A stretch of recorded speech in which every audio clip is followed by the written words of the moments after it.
মাছখোৱাত যুৱকৰ মৃতদেহ উদ্ধাৰক কেন্দ্ৰ কৰি চাঞ্চল্য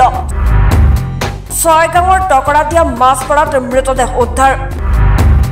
দেওবাৰে পথৰ দাঁতিত পৰি থকা উৱলি যোৱা অৱস্থাত মৃতদেহ উদ্ধাৰ মৃতদেহটো উমা কলিতাৰ পুত্ৰ হেমন্ত কলিতাৰ বুলি সন্দেহ কৰিছে ৰাইজে যোৱা 9 মেৰ পৰা নিৰুদ্দেশ হৈ থকা যুৱকজনৰ দেওবাৰে সন্ধিয়া মৃতদেহ উদ্ধাৰ হোৱাৰ লগে লগে অঞ্চলটোত চাঞ্চল্যৰ সৃষ্টি হয় ঘটনাস্থলীত ছয়গাঁও আৰক্ষী উপস্থিত হৈ উদ্ধাৰ কৰে মৃতদেহটো উল্লেখ্য যে আজি কেইবাদিন ধৰি হেমন্ত কলিতাৰ মোবাইল বন্ধ হৈ আছিল এয়া হত্যাকাণ্ড বুলি স্থানীয় ৰাইজে অভিযোগ কৰে উদ্ধাৰ হোৱা মৃতদেহটো ছয়গাঁও থানালৈ লৈ আনে ঘটনাটোৱে সম্প্ৰতি গভীৰ ৰহস্যৰ সৃষ্টি কৰিছে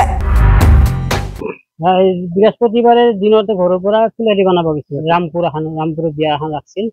ফুলাৰি বানে বোলে 11:30 বজাত তাইৰ পৰা আহিছে তাইৰ পৰা আহি এতিয়া ঘৰতো আহিছে ঘৰত ভৰি চৰি ধুচি কাপোৰ সালাচি জোতা একযোৰ পিন্ধি জোতা পিন্ধি ওলাই গৈছে ওলাই যায় তাতে বোলে দোকানত এখন দোকান আছে আৰু তাৰ লগত গৈছিল সেইটোৱে ঘৰটো কাষতে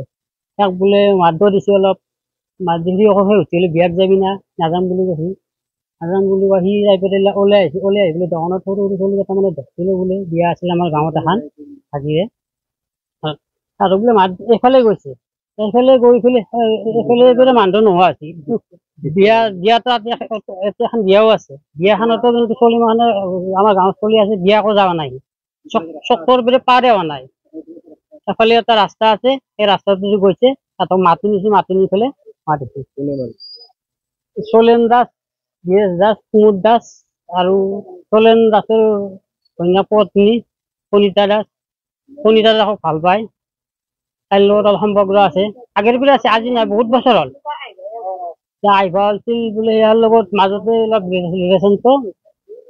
কমিছে মাজত ফোনো নাছিল মানে আনব লাগে তাইক